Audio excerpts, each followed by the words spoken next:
Hello बच्चों, आज हम नीट 2026 का फिजिक्स का पेपर है उसको सॉल्व करते हैं।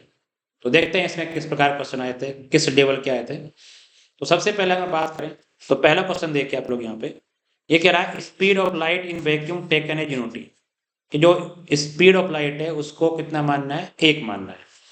और टाइम जो लेती है लाइट सन से अर्थ तक आने में 6 मिनट 40 सेकेंड। तो आपसे पूछा गया है सन और अर्थ के बीच की डिस्टेंस क्या होगी इस न्यू यूनिट सिस्टम। तो सबसे पहले इस टाइम को किस बदल लीजिए, सेकंड बदल दीजिए। तो आप जानते हो 6 मिनट 40 सेकंड, तो 6 मिनट में 360 सेकंड प्लस 40, तो ये कितने हो गए हमारे पास, 400 सेकंड हो गए। अब 400 सेकंड अगर हो गए तो फिर देख सकते हो आप लोग, जो डिस्टेंस का फॉर्मूला होता है स्पीड इंटू टाइम। स्पीड हमारी 1 है और टाइम कितना है, 400 सेकंड है। तो आंसर क्या आएगा, 400। ठीक है, तो आपका आंसर आ जाएगा इसमें फोर्थ ऑप्शन करेक्ट ऑप्शन हो जाएगा। ठीक है, अगला क्वेश्चन देखते हैं। ये क्वेश्चन आपका क्या है, मैथ कॉलम का क्वेश्चन है। मैथ कॉलम में कुछ फॉर्मूला दिए हुए हैं और इधर साइड आपसे क्या पूछे गए, उनके फॉर्मूला की वैल्यू पूछे गए। डायरेक्ट क्वेश्चन, फॉर्मूले बेस्ड क्वेश्चन है। ठीक है, यंग मॉडल्स की अगर हम बात करें यहाँ पे, तो यंग मॉडल जो होता है स्ट्रेस अपॉन स्ट्रेन होता है। तो मैं आप लोगों को स्ट्रेस क्या होता है सब लोग जानते हो, फोर्स अपॉन एरिया। और स्ट्रेन क्या होता है, डेल्टा एल अपॉन एल। ठीक है, तो इसको सॉल्व करेंगे तो ये बन जाएगा एफ एल अपॉन ए डेल्टा एल। ऐसे ही पहले हम बल्क मॉडल्स की बात कर लेते हैं। बल्क मॉडल्स होता है हमारे पास माइनस में delta P upon delta V by V होता है एक्चुअली। ठीक है ना, तो इसको सॉल्व करेंगे तो ये बल्क मॉडल्स आ जाएगा हमारे पास। और बल्क मॉडल्स का जो रेसिप्रोकल होता है, उल्टा जो होता है, वो क्या हो जाता है, हमारी कंप्रेसिबिलिटी हो जाती है। इसके बाद आता है पॉइजन रेशियो। वही होता है lateral strain upon longitudinal strain. Lateral मतलब रेडियस के लो या डायमीटर के लो, ये बन जाएगी हमारे पास delta d upon d upon delta l upon l. तो ये हो गई लेटरल मतलब रेडियस के लॉन्ग हो गई, और ये वाली क्या हो गई, लेंथ के लॉन्ग हो गई। तो इसको देख सकते हो आप, मैं कॉलम कर लेते हैं। तो सबसे पहले यंग मॉडल्स की अगर हम बात करें, तो यंग मॉडल्स आपको दिख रहा है कि इसका जो है ना सेकंड ऑप्शन आ जाएगा, एक का क्या जाएगा, सेकंड ऑप्शन आ जाएगा। कंप्रेसिबिलिटी जो है बल्क मॉडल्स का उल्टा होती है, तो बी का थर्ड हो जाएगा। बल्क मॉडल्स आपका दिख रहा है फोर्थ आ जाएगा, और पॉइजन रेशो क्या आएगा, फर्स्ट ऑप्शन में चढ़ जाएगा। तो आप देख सकते हो इसमें फोर्थ ऑप्शन इज करेक्ट। ठीक है, बहुत ही आसान क्वेश्चन था ये भी, है ना। अगले हम बात करें यहाँ पे, ये वाला क्वेश्चन देखिए। क्वेश्चन क्या कह रहा है कि यहाँ पे करंट आई बताना है आपको, और सभी डायोड क्या है, आइडियल है। आपको ये देखना पड़ेगा कौन सा डायोड रिवर्स में और कौन सा जो है फॉरवर्ड में। आइडियल डायोड क्या होता है, फॉरवर्ड में तो पूरी करंट बहाता है, जीरो रेजिस्टेंस करता है, लेकिन रिवर्स बायस में इनफाइनाइट रेजिस्टेंस प्रोड्यूस करता है। ठीक है ना, तो देख सकते हो यहाँ पे ये बात लिखी हुई है कि भाई फॉरवर्ड बायस में जीरो रेजिस्टेंस होता है और रिवर्स बायस में क्या होता है, इन्फिनिटी। तो आप देखो यहाँ पे कौन कौन से रिवर्स बायस में है। एक तो आपके पास ये जो है रिवर्स बायस में है, और दूसरा ये रिवर्स बायस में है। ये दोनों फॉरवर्ड बायस में ये वाले काम करेगा और ये वाला काम करेगा। अगर ये दोनों काम करेंगे तो इसको सर्किट को ड्रॉ कर लेते हैं। तो यहाँ पे 2 ओम आ जाएगा, वहाँ पे 4 ओम आ जाएगा। 2 और 4 का अगर रिजल्टेंट निकाले आप लोग, तो ये आ जाएगा 4/3। ठीक है ना, तो करंट निकालनी है तो 10 अपॉन 4/3, 3 ऊपर चला जाएगा तो आपका आंसर बन जाएगा 15/2 एम्पियर। तो इसका सही ऑप्शन क्या होगा, फोर्थ ऑप्शन करेक्ट हो जाएगा। ठीक है, नेक्स्ट क्वेश्चन देखते हैं। नेक्स्ट क्वेश्चन में क्या किया, देखो यहाँ पे angular speed of a flywheel increase from 600 RPM to 1200 RPM in 10 second. तो बताओ नंबर ऑफ रोटेशन कितने किए इसने, रिवोल्यूशन कितने किए। तो बहुत आसान क्वेश्चन है। सबसे पहले क्या करो आप लोग, इसका अल्फा निकालो। अल्फा होता है final omega minus initial omega upon delta T. तो फाइनल ओमेगा 1200, इनिशियल ओमेगा कितना 600। ठीक है, और टाइम कितना 10 सेकेंड। लेकिन ये आरपीएम था, आरपीएम को आर रेडियन पर सेकंड बदलने के लिए क्या करते हो, 2π/60 से मल्टीप्लाई करते हैं। तो आपका ये जो अल्फा की वैल्यू हो जाएगी 2π रेडियन पर सेकंड स्क्वायर। अब वही आपको पता है कि जब रोटेशन निकालना है तो पहले आपको एंगल ऑफ रोटेट कितना किया ये निकालना पड़ेगा। तो एंगल ऑफ रोटेशन निकालना है तो आप जो है थर्ड क्वेश्चन लगा सकते हो कि ω2 square equal to omega initial का स्क्वायर प्लस 2 अल्फा डेल्टा। तो आप लोग देख सकते हो यहाँ पे, इसको जब सोल्व कर लेंगे आप लोग यहाँ पे, तो ω2 दे रखा था, यहाँ पे ω1 भी दे रखा था। लेकिन ध्यान रखना है जब भी एक क्वेश्चन यूज करने के भी तो आपको ओमेगा किस में रखने होते हैं, रेडियन पर सेकंड में। तो मैंने 2π/60 से मल्टीप्लाई करके रेडियन पर सेकंड बदल दी। और जैसे ही मैंने यहाँ पर डाटा पुट किया तो आप यहाँ से आप सोल्व कर लेना कि भाई फाइनल जो हमारे पास कितना था, 440π का स्क्वायर, इनिशियल कितना था 20π का स्क्वायर और प्लस 2, और यहाँ पे अल्फा आपने 2π यहाँ पे सोल्व किया था थीटा। तो यहाँ से थीटा जब निकालेंगे तो आप देखेंगे कि यहाँ पे कितना आता है, ये आता है हमारे पास 300 रेडियन। अब आप होता है कि नंबर ऑफ रोटेशन कैसे निकालते हैं। तो नंबर ऑफ रोटेशन या नंबर ऑफ रिवोल्यूशन का फॉर्मूला होता है कि कितना एंगल रोटेट किया ये थीटा, और उसको डिवाइड कर दो कितना से 2π। तो आपका आंसर कितना जाएगा 150। तो इसका ऑप्शन कौन सा हो जाएगा? थर्ड ऑप्शन इज करेक्ट हो जाएगा। ठीक है, तो ये भी एक आसान क्वेश्चन में था। नेक्स्ट क्वेश्चन की हम बात करें अगर यहाँ पे हम, तो ये बोला यहाँ पे फॉर द सिंपल पेंडुलम जो टाइम पीरियड टी और variation of the kinetic energy with time क्या होगा। देखो बहुत ही आसान है, आप जानते हो जो सिंपल पेंडुलम का जो टाइम पीरियड जो होता है वो अगर हम एक्स टी कर बनाए तो आप जानते हो वो होता है X equal to A sine omega T type का होता है। तो यहाँ पे 0 होता है, यहाँ पे टी बाई 2 होता है और यहाँ पे टी हो जाएगा, ये एक्स टी कर्व होता है। लेकिन जो काइनेटिक एनर्जी में अगर हम बात करें तो काइनेटिक एनर्जी का कर्व में क्या होता है? हाफ एम बी स्क्वायर होता है और क्या था? Cos square. और कॉस स्क्वायर या साइन स्क्वायर का जो पीरियड होता है वो फ्रिक्वेंसी क्या होती है? डबल होती है और टाइम पीरियड क्या हो जाता है? आधा। मतलब अगर साइन ने हमारे पास एक साइकिल पूरा किया तो साइन स्क्वायर या कॉस स्क्वायर जो है हमारे पास तो क्या करेंगे? 2 साइकिल पूरा कर लेंगे, 1 और 2। इसके हिसाब से इसमें एक ही ऑप्शन दिख रहा है, कौन सा ऑप्शन है? Third option. क्या है? थर्ड ऑप्शन करेक्ट हो जाएगा इसका। इसके बाद करते हैं हम लोग यहाँ पे, अब ये कह रहा है resistor is connected to a battery of 12 M और उसका इंटरनल रेजिस्टेंस दे रखा 2 ओम और उसमें करंट बह रही है। तो एकदम फॉर्मूला बेस्ड टर्मिनल वोल्टेज का फॉर्मूला जानते हो, ई माइनस में आई आर। तो टर्मिनल वोल्टेज होता है ई माइनस में आई आर। तो आपसे पूछा क्या गया यहाँ पे कि टर्मिनल वोल्टेज पूछी गई है। ई की वैल्यू कितनी दे रखी है? 12 वोल्ट। आई की वैल्यू कितनी? 0.6 और 2। तो जैसे सोल्व करेंगे तो बहुत ही आसान तरीके से इसका आंसर आ जाएगा 10.8 वोल्ट। ठीक है, तो ये भी एक बहुत ही सिंपल बेसिक क्वेश्चन था। अगली बात करते हैं यहाँ पे, बोला एक फ्लास्क है उसमें ऑर्गन और क्लोरीन गैस 2:1 के मास रेशो में भरी हुई है। तो 27 डिग्री सेल्सियस पर जो race of root mean square का फॉर्मूला क्या होगा? तो बहुत ही आसान, देखो रूट मीन स्क्वायर जो होता है 3RT/m होता है ना, 3RT/m होता है। अब इसमें देख सकते हो कि जो RMS जो है ना सेम टेम्परेचर पर अगर बात करें तो इनवर्सली प्रोपोर्शनल टू ये कौन सा मास होता है? मोलिकुलर वेट होता है। तो बस मोलिकुलर वेट के हिसाब से अगर बात करें तो अगर हमें इन्वर्सली करना है M argon upon M chlorine निकालना है तो एम क्लोरीन ऊपर और एम आर्गन नीचे का उल्टा जाएगा यहाँ पे। इसके बाद आप ये जानते हो कि भाई जो क्लोरीन का एटॉमिक वेट कितना होता है? 70 और ये कितना होता है? 40। क्योंकि ये, और इसके बाद आप देख सकते हो यहाँ पे 7/2 क्लोरीन। ठीक है, और इसके बाद √7/2 आंसर आपका आंसर आ जाएगा। तो कौन सा ऑप्शन सही हो जाएगा आपके पास? फर्स्ट ऑप्शन सही हो जाएगा। नेक्स्ट बात कर लेते हैं, चलो यहाँ पे ये बोल रहा है यहाँ पे a ray of monochromatic light passing through the equilateral prism ABC है सुन। इक्विलैटरल प्रिज्म है तो इसका मतलब इसका एंगल ऑफ प्रिज्म कितना होगा? 60 डिग्री होगा। Refracted ray QR is parallel to the base.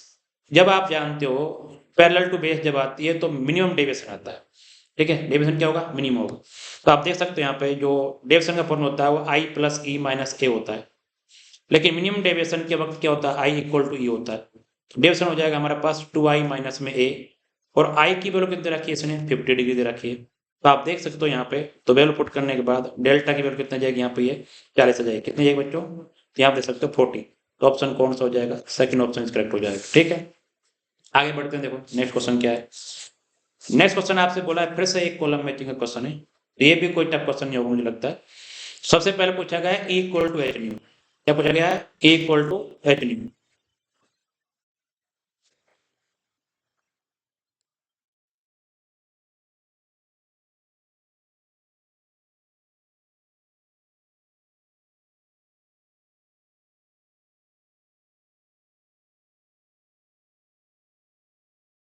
चलिए क्वेश्चन नंबर 9 देखते हैं हम लोग। ये क्या कह रहा है यहाँ पे? मैच द कॉलम क्वेश्चन था, बहुत ही आसान। देखो यहाँ पे ये कह रहा है कि E = H/nu। आप जानते हो, सब लोग जानते हो क्या होती है? एनर्जी ऑफ फोटोन होती है। तो फर्स्ट का ऑप्शन क्या हो जाएगा? फोर्थ आ जाएगा। Diffraction and interference. Diffraction interference जो है किसको शो करते हैं? वेवनेचर को शो करते हैं। लैम्बडा = H/P, सब जानते हैं डीप डोगरी वेवलेंथ होती है। और कॉम्पटन इफेक्ट जो होता है पार्टिकल नेचर शो करता है। तो आप देख सकते हो ए का क्या आना चाहिए? फोर्थ, बी का क्या आना चाहिए अपने पास? थर्ड, सी का क्या आना चाहिए? फर्स्ट, और डी का क्या आना चाहिए अपने पास? ये सेकंड। तो इसका कौन सा ऑप्शन सही हो जाएगा? फोर्थ ऑप्शन सही हो जाएगा। ठीक है, तो ये आप पढ़ सकते हो, मैंने लिखा हुआ है पूरा ये। इसके बाद देख सकते हो यहाँ पे नेक्स्ट क्वेश्चन देखिए।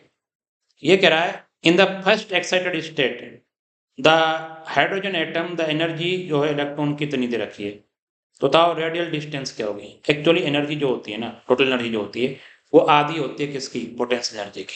ठीक है ना, टोटल एनर्जी जो होती है वो हाफ होती है पोटेंशियल एनर्जी की। तो पोटेंशियल की एनर्जी होती है हमारे पास के Q1 Q2 अपॉन आर, लेकिन इसकी आधी होती है तो ये इसकी टोटल एनर्जी हो जाएगी, आप जानते हो माइनस टाइम्स में, ठीक है, माइनस टाइम्स आ जाएगी यहाँ पे। अब यहाँ पे देखो वैल्यू पुट करते हैं, के की वैल्यू कितनी 9 × 10⁹। यहाँ पे हाइड्रोजन एटम है तो इसमें एक प्रोटॉन होता है एक इलेक्ट्रॉन होता है, दोनों पे चार्ज क्या होगा सेम, तो इसका स्क्वायर कर दीजिए अपॉन 2। और जो यहाँ पे हमें क्या निकालना था, एक्चुअली यहाँ से आर निकालना था, तो आर निकालने के लिए देखो क्या करना पड़ेगा, यहाँ पे ये 3 पॉइंट जो है फॉर इलेक्ट्रॉन वोल्ट को जूल में बदलना है, तो आप इसको सोल्व कर लेना, तो आर की वैल्यू कितनी आ जाएगी यहाँ से 2.1 × 10⁻⁻10 मीटर। तो कौन सा ऑप्शन सही हो जाएगा बच्चों, इसका ऑप्शन हो जाएगा आपके पास थर्ड ऑप्शन करेक्ट हो जाएगा, ठीक है। आगे बढ़ते हैं, देखो अगला क्वेश्चन था, a box of mass 15 kg kept on the floor of stationary trolley, the coefficient of the static friction between the box and trolley इतना बोला है, the keeping the box stationery state over the trolley the maximum acceleration of the trolley क्या होगा। तो देखिए अगर मैं trolley को इधर एक्सेलरेशन देता हूँ, इधर मान लो ए देता हूँ, तो विद रेस्पेक्ट ट्रॉली अगर सोल्व करते हैं इधर क्या लगेगा एम ए, एक सूडो फोर्स लग जाएगा, फ्रिक्शन कहाँ लगेगा पीछे लग जाएगा, तो एम ए की वैल्यू किसके बराबर करनी है अपने को म्यू जी एम जी, तो ए की वैल्यू यहाँ से कितनी जाएगी म्यू जी के बराबर, तो म्यू आपको दे रखा है म्यू 0.12 और जी की वैल्यू 10 लेते हैं यहाँ पे, तो आपका जो आंसर जो आएगा इसमें कितना जाएगा 1.2 मीटर पर सेकंड स्क्वायर। तो बेसिक क्वेश्चन, बहुत ही फॉर्मूला बेस्ड क्वेश्चन आए, तो बहुत ज़्यादा नॉलेज वाली बात नहीं है इसमें सभी क्वेश्चन में, ठीक है, तो देखो कर सकते हो आसानी से, सब लोग कर सकते थे इसको, थोड़ा सा आपको क्या है फॉर्मूला और थोड़ी सी प्रैक्टिस की रिक्वायरमेंट है। अगला क्वेश्चन देखो, 5 capacitor of capacitance C1 and C2 C3 C4 ये सब दे रखे हैं अपने, C1 C2 C3 4 सारे सीरीज में, और C5 यहाँ पर दे रखा है, ठीक है, और 50 वोल्ट की। अब आपसे कुछ पूछा गया है इक्विवेलेंट कैपेसिटेंस और चार्ज ऑन कैपेसिटर, तो पहले तीनों क्या है अपने पास चारों सीरीज में है, तो इन चारों का सीरीज निकाल लेते हैं। जैसे आप सीरीज निकाल लेंगे तो ये जाएगा C/4, क्या हो जाएगा इन सबका C/4, तो सारे बराबर है, तो C/4 के हिसाब से 2.5, और ये भी कितना 2.5, 2.5 और 2.5 कितना हो जाएगा 5 हो जाएगा, तो C इक्विवेलेंट कितना गया हमारे पास 5 आ जाएगा यहाँ पे। अब देखो ये जो 2.5 है इसके अक्रॉस भी कितनी वोल्टेज 50 है, ये वाला 2.5 अक्रॉस कितनी वोल्टेज 50 है। अब वो सारे C1 C2 C3 C4 सब क्या है सीरीज में, तो सीरीज में जो चार्ज रहता है क्या रहता है सभी पे सेम रहेगा, तो Q1 Q2 Q3 सब Q बराबर क्या होता है CB, C कितना 2.5 और V कितना 50, तो ये कितना जाएगा 125, और जो ये नीचे वाला जो C5 है इस पे भी क्या जाएगा सेम चार्ज जाएगा, तो आप ऑप्शन देख सकते हो सेकंड, तो सब इसका जो इक्विवेलेंट कैपेसिटेंस कितनी आएगी 5 माइक्रोफैराड, और सभी पे चार्ज कितना हो जाएगा ये हो जाएगा, ठीक है, तो second option is correct option हो जाएगा, ठीक है।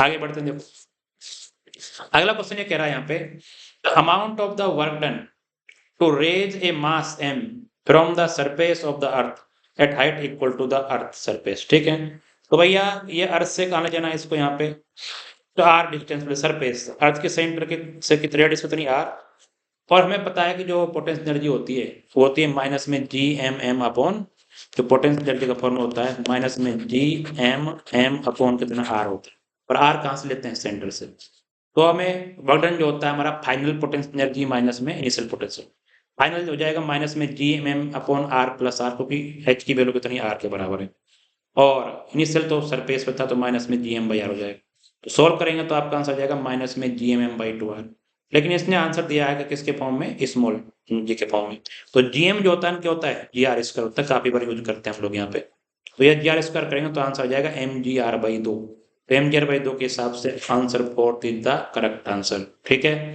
नेक्स्ट क्वेश्चन पे बढ़ते हैं, देखो अगला क्वेश्चन देखो बच्चों, each side of the metallic cube of mass दे रखा है और आपको साइड दे रखी है, आपसे पूछा गया है कि इसकी डेंसिटी क्या होगी, तो डेंसिटी का फॉर्मूला आप सब लोग जानते हैं क्या होता है मास अपॉन वॉल्यूम।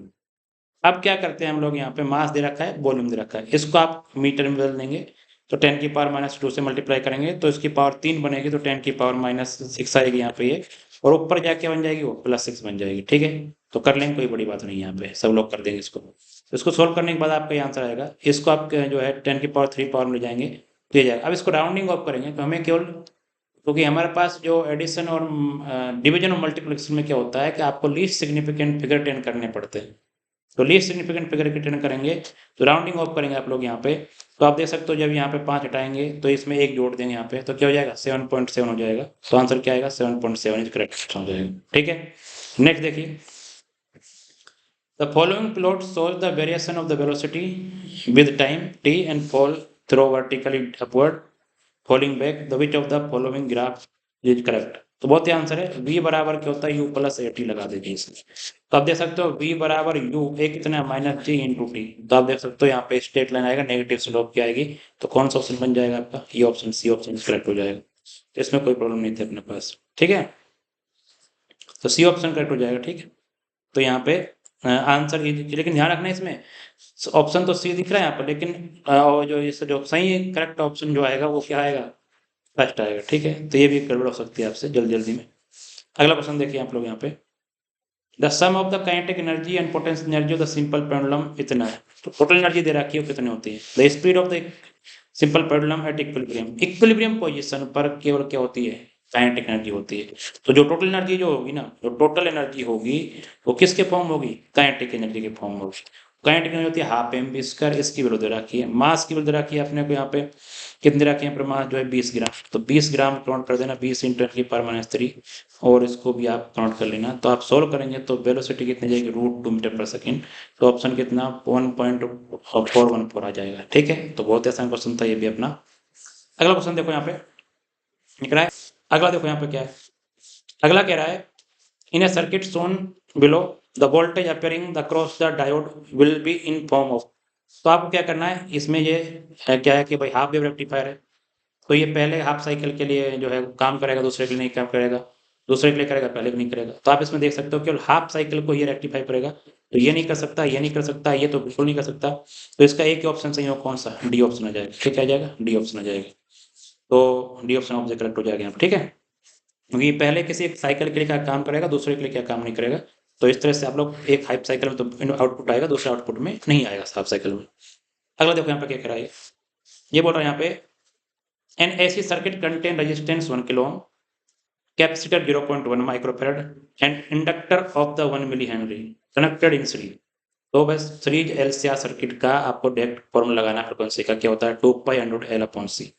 एल की वैल्यू दे रखी है आप लोग यहाँ पे, एल की वैल्यू दे रखी है एल की वैल्यू दे रखी है यहाँ पे, कहाँ पे? 1 मिली हेनरी। तो ये 10⁻³ सी की वैल्यू दे रखी है। तो सोल्व करेंगे तो आपका आंसर आ जाएगा 15.9 किलो हर्ट्ज। तो इसका ऑप्शन भी आपका पोर्ट हो जाएगा। तो बहुत आसान तरीके से मैंने समझाया आप लोगों को, सीरीज में ऐसे जुड़े होते हैं, ठीक है। अगला हम बात करें तो ये क्वेश्चन तो हो गया अपने पास। नेक्स्ट आगे बढ़ते हैं, चलो नेक्स्ट क्वेश्चन नंबर 20 देखिए। ये कह रहा है, interference and diffraction of the light energy distributed if the reduced one region producing the dark fringe in increase the other region producing the bright fringe. बिल्कुल सही है। जो इंटरफेरेंस और डिफ्रैक्शन होता है उसमें ब्राइट फ्रिंज और डार्क फ्रिंज बनती है, उसमें एनर्जी क्या रहती है हमारे पास? कंजर्व रहती है, ध्यान रखना। जहाँ पे डार्क फ्रिंज बनती है एनर्जी थोड़ी सी इंटेंसिटी कम हो जाती है, और जहाँ पे डार्क फ्रिंज थोड़ी ब्राइट फ्रिंज बनती है वहाँ पे एनर्जी जो है ज़्यादा आती है। तो इस तरह से डार्क और ब्राइट फ्रिंज बनने का कारण क्या होता है कि टोटल एनर्जी का रिडिस्ट्रीब्यूशन होता है, रीडिस्ट्रीब्यूशन होता है। तो लेकिन नेट एनर्जी क्या रहती है? कांस्टेंट रहती है। तो पहला ऑप्शन क्या है? As there is no gain और नो लॉस एनर्जी। बिल्कुल सही बात है, एनर्जी कंजर्व रहती है। these phenomena are consistent with the principle of conservation of energy। तो पहला स्टेटमेंट एकदम करेक्ट है, जिसमें कोई गलत नहीं है। Diffraction and interference are characteristics exhibited only by, ये गलत है। जो हमारे पास इंटरफेरेंस और डिफ्रैक्शन लाइट के साथ साथ साउंड वेव भी करती है, इंटरफेरेंस भी करती है, डिफ्रैक्शन भी करती है, ठीक है। तो इसका ए इज ट्रू और बी इज फॉल्स, ठीक है। इसलिए गलत हो जाएगा सेकंड ऑप्शन जो इसका। अगला बोला है ट्रेवलिंग वेव, ये दे रखा है यहाँ पे 2π। तो यहाँ पे जो के की वैल्यू है 2π को अंदर मल्टीप्लाई कर लेना, तब के की वैल्यू आ जाएगी यहाँ पे।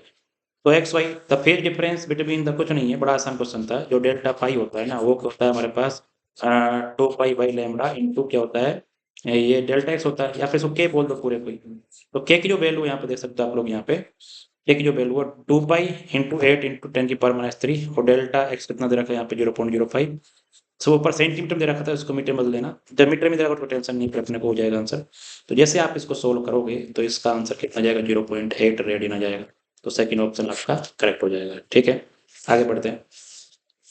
अगला कह रहा है, the magnitude and direction of the acceleration produce by. तो कुछ नहीं है इसमें, देखो एक तो 8 न्यूटन है और एक 6 न्यूटन है, दोनों परपेंडिकुलर लग रहे हैं। तो इसका एफ नेट निकालो, 6 का स्क्वायर प्लस 8 का 10 न्यूटन, मास से डिवाइड कर दो तो क्या जाएगा? एक्सेलरेशन। तो आंसर जाएगा 2 मीटर पर सेकंड स्क्वायर।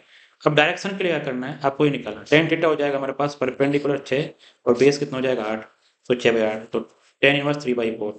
3/4 मतलब किसके साथ में आ जाएगा यहाँ पे थीटा जो है 8 न्यूटन। तो कौन सा ऑप्शन सही हो जाएगा? 2 मीटर पर सेकंड स्क्वायर 3/4 tan इनवर्स का और 8 न्यूटन के साथ में जाएगा। तो fourth option is the correct option. Next देखिए आप लोग यहाँ पे नेक्स्ट क्वेश्चन जो है ये कह रहा है यहाँ पे consider the two uncharge capacitor equal to, एक को चार्ज कर लिया 100 वोल्ट तक, अब दोनों को जोड़ दिया गया है तो लॉस बताओ। एक फॉर्मूला पढ़ा होगा आप लोगों ने, एनर्जी लॉस होता है 1/2 C1 C2 upon C1 plus C2 into V1 minus V2 का पूरा होल स्क्वायर आता है। तो यहाँ पे V1 तो है लेकिन V2 कितना है? 0 है ना। तो जैसे ही आप वैल्यू पुट करेंगे यहाँ पे तो आपका एग्जैक्ट आंसर आ जाएगा कितना? 0.5 10 की पावर माइनस 6 जूल। तो first option is the correct option. तो ये भी एक आसान क्वेश्चन था, फॉर्मूला बेस्ड क्वेश्चन था। अगला, power of a crane to lift, power का फॉर्मूला जानते हो क्या होता है? Work done upon time. Work आप जानते हो कि mgh होगा, टाइम आपको दे रखा है। डाटा पुट कीजिए, आंसर आ जाएगा अपना, कितना जाएगा? 19.6 किलो वाट। नेक्स्ट क्या कह रहा है यहाँ पे? In a vernier caliper 20 VSD equal to 16 MSD each division 1 mm, ठीक है ना। तो least count of the vernier caliper क्या होगा? तो हम जानते हैं 20 VSD इक्वल टू क्या होता है? 16 MSD। एक VSD कितना जाएगा? 16/20। अब लीस्ट काउंट का फॉर्मूला होता है 1 MSD माइनस में 1 VSD। तो 1 MSD माइनस 1 VSD, 1 MSD आपको दे रखा है 1 जो है MSD लिख दो, यहाँ पे 16/20 लिख दो, तो आपका आंसर जाएगा 1/5 MSD। MSD कितना दे रखा है? 1 mm का, तो आपका आंसर आ जाएगा 0.02 सेंटीमीटर या 0.2 mm। तो 0 सेंटीमीटर में पूछा है इसने, तो option is the third is the correct option, ठीक है। तो थर्ड इज करेक्ट ऑप्शन। तो इस तरह से आपके कुछ जो क्वेश्चन थे मतलब बहुत ही आसान थे, है ना। आप बेसिक तरीके से इस क्वेश्चन को सोल्व कर सकते थे, है ना।